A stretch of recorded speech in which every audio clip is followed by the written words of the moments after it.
एक बार एक स्वर्गदूत प्लेग फैलाने वाले एक कीटाणु से मिला और उससे पूछा कि कहाँ से तू आ रहा है। तो उस कीटाणु ने उससे कहा कि मैं बाजू के गांव से आ रहा हूँ, 400 लोगों को मैंने वहाँ मारा और उनको मार कर मैं वापस जा रहा हूँ। उस स्वर्गदूत ने बोला कि अरे भाई तू क्यों इस प्रकार से प्राण हानि कर रहा है, क्यों लोगों को मार रहा है। तो उस कीटाणु ने कहा अरे भैया मैंने इतने लोगों को नहीं मारा, मैंने तो सिर्फ 10 लोगों को प्रभावित किया, लेकिन बाकी 390 सिर्फ डर के कारण से मर गए।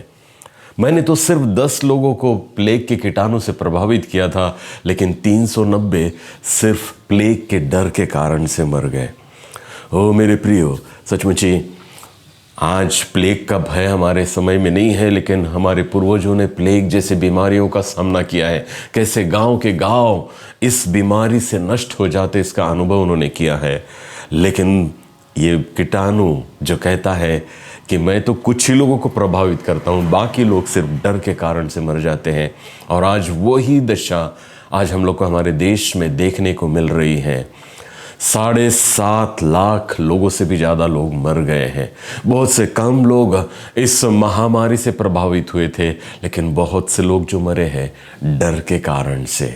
मेरे प्रियो, डर ये हर एक मनुष्य के पीछे लगा हुआ होता है और हर समय लोग बीमारी से डरते हैं। जवान लोग एग्ज़ाम में फेल होने से, असफल होने से डरते हैं। कई जवान लोग हैं रिलेशनशिप के कारण से फेल हो जाएगा उससे डरते हैं। लड़के लड़कियों से, लड़कियां लड़कों से डरते हैं। ओ बहुत से डर इस जगहों पर लगे हुए हैं। एक्सीडेंट्स के डर, ओ कितने ही लोग एक्सीडेंट के कारण मर रहे हैं। बहुत से लोगों को इन दिनों में भविष्य का डर लगा हुआ है, महंगाई का डर, और कई बार तो कुछ नहीं होता है इसलिए भी लोग डरते हैं कि क्यों नहीं हो रहा है। बुढ़ापे का डर है, मृत्यु जैसे परिस्थितियों का डर है, और बहुत से लोग डर के कारण न मर रहे हैं। कितने ही लोगों ने डर के कारण अच्छे काम करना छोड़ दिया है। कितने ही लोगों ने डर के कारण परमेश्वर की अच्छी, प्रभावशाली, सफलता देने वाली ऐसी योजनाओं को ठुकरा दिया है, सिर्फ डर के कारण। मेरे प्रियो, ओ गर्वी बाइबल हमें हर पन्ने पर ये मैसेज देती है, संदेश देती है कि मत डर, मैं तुम्हारे साथ में हूँ। मत डर, मैं तुम्हारे साथ में हूँ। फिर भी हम देखते हैं कि हम डरते हैं। डर इसलिए है कि हम प्रभु की ओर और उसके कार्य की ओर लक्ष्य नहीं लगाते हैं। बहुत से लोगों को डर इसलिए लगता है कि हम प्रभु की ओर और उसके कार्य की ओर ध्यान नहीं लगाते हैं, और इसलिए डर निर्माण करने वाली परिस्थितियों की ओर हम ज़्यादा ध्यान देते हैं और हम डरने लगते हैं।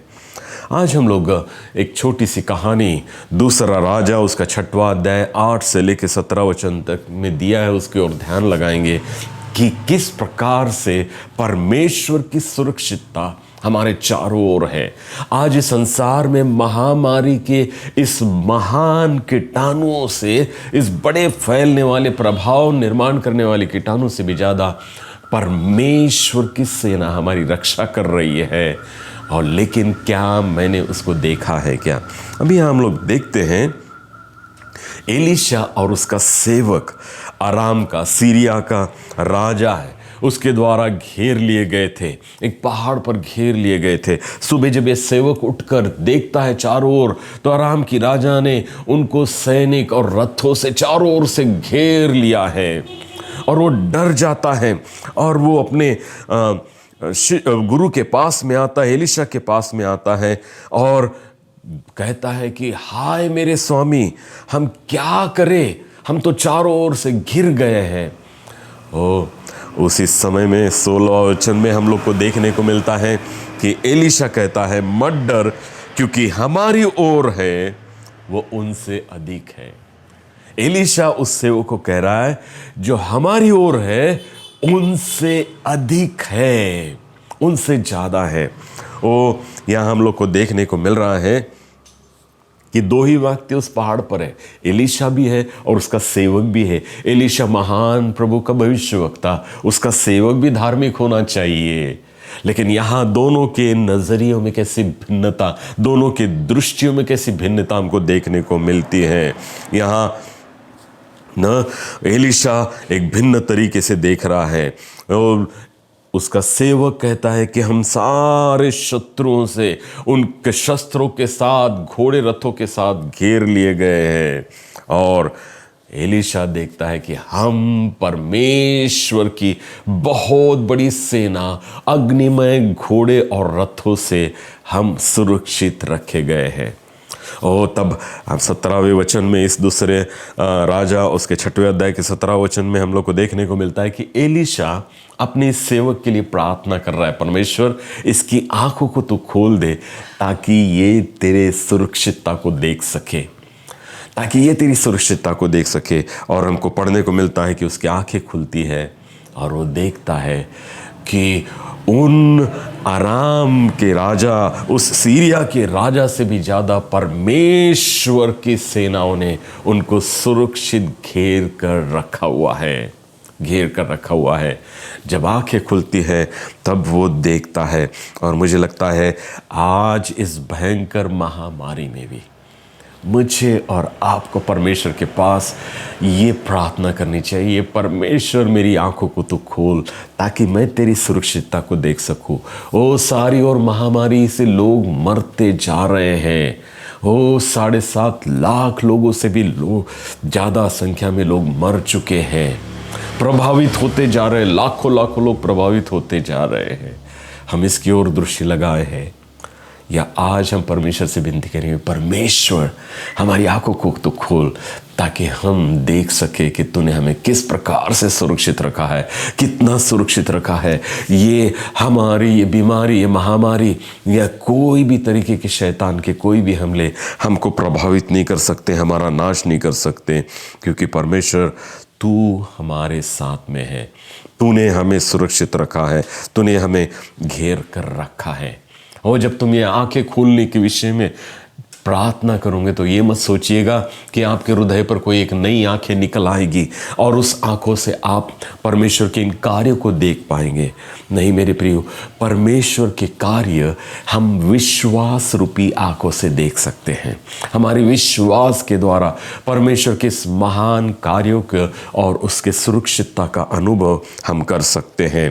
परमेश्वर, रोमियो की पत्री 8वां अध्याय है 31 वचन में लिखा हुआ है, यदि परमेश्वर हमारी ओर है तो कौन हमारे विरुद्ध में खड़ा रह सकता है।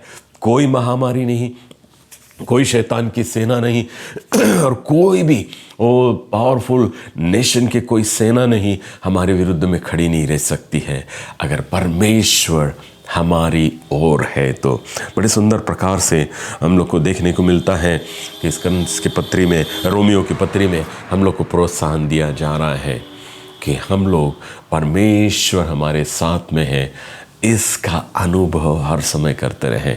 कई बार है लेकिन शैतान इस प्रकार से हमें अंधा कर देता है कि मानुस नाम के गांव की ओर जाते वक्त जब 2 शिष्य भी प्रभु यीशु मसीह उनके साथ में हो लेता है, बातचीत करता है, तो भी पहचान नहीं पाते हैं। कई बार परमेश्वर के उपस्थिति को हम देख नहीं पा रहे हैं, एहसास नहीं कर पा रहे हैं, क्योंकि बाइबल बताती है 2 कुरिन्थियों उसके 4 अध्याय 4 वचन में कि उनके बुद्धि को संसार के ईश्वर ने अंधा कर दिया है। उनके बुद्धि को संसार के ईश्वर ने अंधा कर दिया है, इसलिए हमारे विश्वास रूपी आंखों से हम परमेश्वर के सुरक्षितता को, परमेश्वर की उपस्थिति को हमारे साथ में नहीं देख रहे हैं। हम लोग देखते हैं कि न प्रार्थना करेंगे कि परमेश्वर आज हमारी आंखों को खोले ताकि हम परमेश्वर के कार्यों की ओर अपनी दृष्टि ज़्यादा से ज़्यादा लगा सके, परमेश्वर की उपस्थिति हमारे साथ में है इसका एहसास करते रहे और इसको महसूस करते रहे। परमेश्वर ये दयनीय स्थिति में रहने वाले लोगों की ओर हर समय अपनी दृष्टि लगाए रखता है, हर समय उनके करीब में जाता है। संकट के समय अति सहजता से हमारे करीब में आकर हमारा मददगार अगर कोई है तो वह है हमारा परमेश्वर। तुम्हारी दृष्टि आज खुल गई है क्या कि परमेश्वर की इस मदद को, सहायता को, सुरक्षितता को आप देख सके। हम लोग देखेंगे अगर हम परमेश्वर के कार्यों की ओर और परमेश्वर की ओर दृष्टि नहीं लगाते तो पवित्र शास्त्र में कुछ ऐसे लोग हैं जिन्होंने उधर उधर देखा और उनके क्या हाल हो गए। हम लोग को पढ़ने को मिलता उत्पत्ति 19:26 में लूत की पत्नी को वो जो पीछे लौटकर देखती है और अपना आगे बढ़ना रोक देती है, जीवन के मार्ग पर सुरक्षित स्थान की ओर जा रही है, लेकिन पीछे मुड़कर देखती है और नमक का खंभा होकर वहीं स्थिर हो जाती है। मेरे प्रियो, कई बार मैं और आप भी इस महामारी में बार बार पीछे मुड़कर देख रहे हैं। पिछले हमारे दिन कितने अच्छे थे, कितने आशीष भरे थे, कितने मजा हम करते थे, कितने हम सुरक्षित थे, लेकिन अब हमारा जीवन दुखमय हो गया है। हम पीछे देख रहे हैं मेरे प्रियो, और इसलिए हमारा प्रोग्रेस, हमारी उन्नति रुकी हुई है। इस परिस्थिति में भी परमेश्वर हमारे पास में रहकर हमें बता रहा है कि आगे बढ़ते रहो, आगे देखते रहो, मैं तुम्हारे साथ में हूँ, मैं तुम्हें सुरक्षित रखता हूँ। तो क्या आज आप अपने जीवन का निरीक्षण करोगे? लूत के पत्नी के समान आप अपने पिछले जीवन की ओर तो नहीं देख रहे, पिछले आशीष में बातों को सिर्फ स्मरण कर रहे हैं, लेकिन प्रभु चाहता है कि इसको रुक जाइए, क्योंकि इससे तुम्हारा प्रोग्रेस रुक जाएगा, आगे बढ़ते रहिएगा। दूसरी बात हम देखते हैं पतरस के विषय में, मत्ती रचित सुसमाचार 14 अध्याय है 29 और 30 वचन में। यहाँ पतरस प्रभु यीशु मसीह की ओर देखकर तूफानों में भी पानी पर चल रहा है, लेकिन जैसे ही तूफान की ओर नजर उठाता है वो डूबने लगता है। ओ मेरे प्रियो, सचमुच ही कई बार इस महामारी के परिस्थितियों में आपने भी तो प्रभु यीशु मसीह की ओर देखना छोड़कर इस महामारी से मरने वाले लोगों की ओर और सारी भयंकर ऐसी दशा की ओर देखना शुरू कर दिया है। शायद ये हमें डुबा सकती है। ओ इसको बहुत बड़ा मानना, ओ देखना कोई बात नहीं है, लेकिन इसको बहुत बड़ा, परमेश्वर से भी ज़्यादा स्वरूप देना, ये हमें डुबाने का कारण हो सकती है। परमेश्वर ने भी, पतरस ने भी यहाँ हमको देखने को मिलता है कि प्रभु यीशु मसीह की ओर देखने के बजाय तूफान की ओर देखा और डूबने लगा। वो आज मेरी दृष्टि कहाँ है? कौन सी ओर है? प्रभु यीशु मसीह की ओर या तूफान की ओर? आज प्रभु यीशु मसीह की ओर लगाइएगा। ओ आज प्रभु से कहे, प्रभु मेरी आंखों को खोले, और मेरी दृष्टि खोलने के बाद सिर्फ तेरी और तेरे ही कार्यों की ओर और तेरे ही ओर मेरी नज़र लगी रहे। मैं कई बार सोचता हूँ, परमेश्वर ने सुंदर सा वचन यिर्मयाह नबी की किताब उसका 29वां अध्याय 11 वचन में लिखा है कि मैंने तुम्हारे बारे में जो कल्पनाएं की, मैंने तुम्हारे बारे में जो कल्पनाएं योजना की है, उन्हें मैं जानता हूँ, वो तुम्हारे कुशल की है, हानि की नहीं है। मैंने तुम्हारे बारे में जो कल्पनाएं योजना की है वो तुम्हारे कुशल की है, तुम्हारे हानि की नहीं है। और जब मैं इस वचन को पढ़ता हूँ तो मैं सोचता हूँ, क्या परमेश्वर कोरोना वायरस भी इस योजना में है क्या? मेरे प्रगति के लिए है क्या? मेरे उन्नति के लिए है क्या? मुझे आशीष देने के लिए है? और जिस बीमारी के कारण से, जिस कीटाणु के कारण से 7.5 लाख लोगों से भी ज़्यादा लोगों का अंत हो गया है, क्या ये मेरे भलाई की योजना में है? मेरे प्रियो, कई बार परमेश्वर हमसे सिर्फ बाइबल पढ़ते वक्त, प्रार्थना करते वक्त नहीं, लेकिन भिन्न परिस्थितियों में से जाते वक्त भी परमेश्वर हमसे बातचीत करता है और हमें सिखाता है। कई बार न परिस्थितियों में, जब हम भिन्न प्रकार के परिस्थितियों में जाते हैं, और आपको बताता हूँ, परिस्थितियाँ ये हर समय कायम की नहीं रहती। परिस्थितियाँ हर समय 24 घंटों में बदलती रहती है। कभी खुशी, कभी गम, कभी निराशाएं, कभी उत्साह, जोश। ये सारे प्रकार के परिस्थितियों में से दिन में 24 घंटे में हम लोग इनका सामना करते रहते हैं। एक समान खुशी। बहुत से बार लोग यही सोचते हैं कि हम परमेश्वर के जन हो गए, परमेश्वर से प्रार्थना करते हैं तो हमारे जीवन में सिर्फ खुशी और आनंद ही होना चाहिए। लेकिन भिन्न प्रकार की परिस्थितियाँ आती हैं जो हमें कई बार निराश कर देती है, हताश करती हैं। लेकिन ऐसे परिस्थितियों में भी परमेश्वर हमारे लिए कार्य करता है। परिस्थितियां कई बार परमेश्वर की वाणी सुनने के लिए हमें प्रोत्साहित करते हैं, हमें प्रेरणा देती है। परमेश्वर हमारे कितने नज़दीक में है, परमेश्वर कितना हमें संभाल कर रख रहा है, ये भी कई बार हमें दर्शाते हैं, और वो है परिस्थितियाँ। और इसलिए न परमेश्वर की योजना में कोरोना वायरस भी है। ये परिस्थिति आज मुझे और आपको सिखा रहा है कि कैसे हम प्रभु की ओर अपनी दृष्टि लगा कर रखें।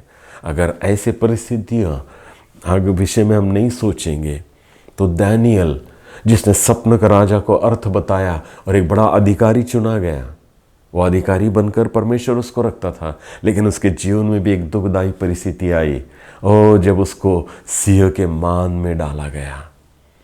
शद्रक मेशक अबेदनगो के जीवन में भी राजा के महल में राजा के दरबारी होकर उसकी सेवा ही करने का अवसर नहीं आया, लेकिन उनको भी अग्नि के भट्टी में डाल दिया गया। ऐसी परिस्थितियों का भी सामना करना पड़ा, लेकिन ऐसे सारे हालातों में परमेश्वर रक्षक बनकर उनके साथ में रहा, और इन परिस्थितियों ने उनकी कोई हानि नहीं होने दी। न अग्नि ने शद्रक मेशक अबेदनगो को जलाकर भस्म किया, न सिंहों ने दानियल को खाया।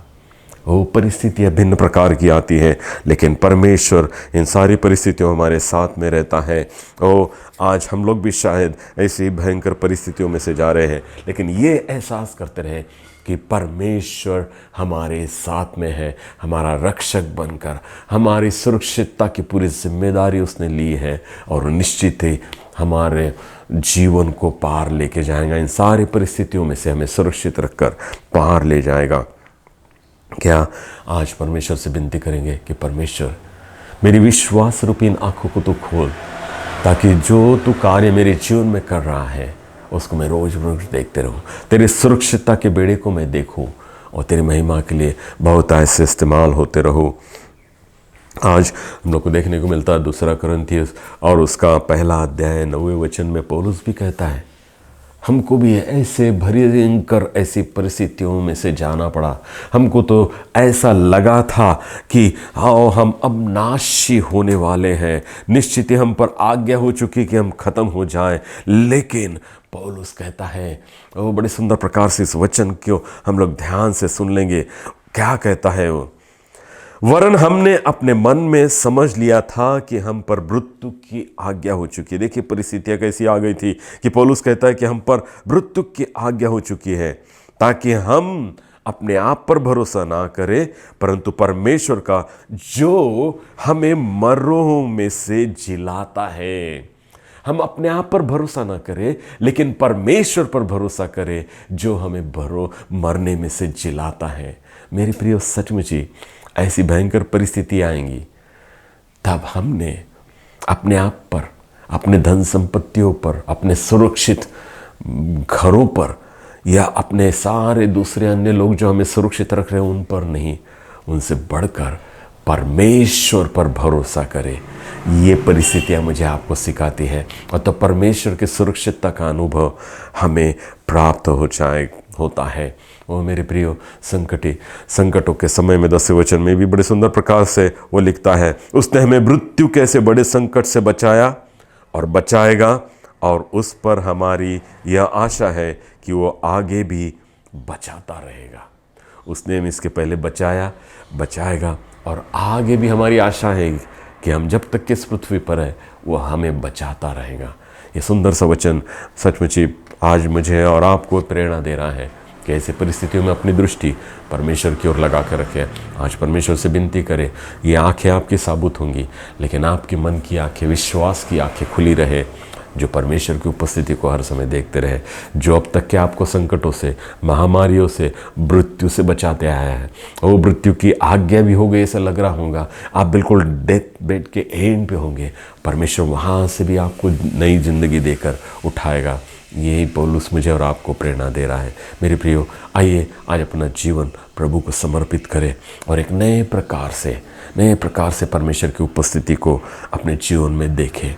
वो विश्वास रूपी आंखों से ही ये आप देख पाएंगे। परमेश्वर आपको आशीषित करे।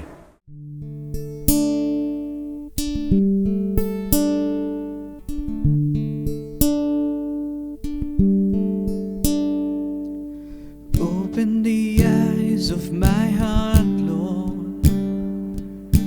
Open the eyes of my heart. I want to see you. I want to see you. Open the eyes of my heart, Lord. Open the eyes of my heart. I want to see you. I want to see you. To see you high and lifted up, shining in the light of your glory. Pour out your power and love as we sing, holy, holy, holy. See you high and lifted up, shining in the light of your glory. Pour out your power and love as we sing, holy, holy, holy. We cry, holy, holy, holy.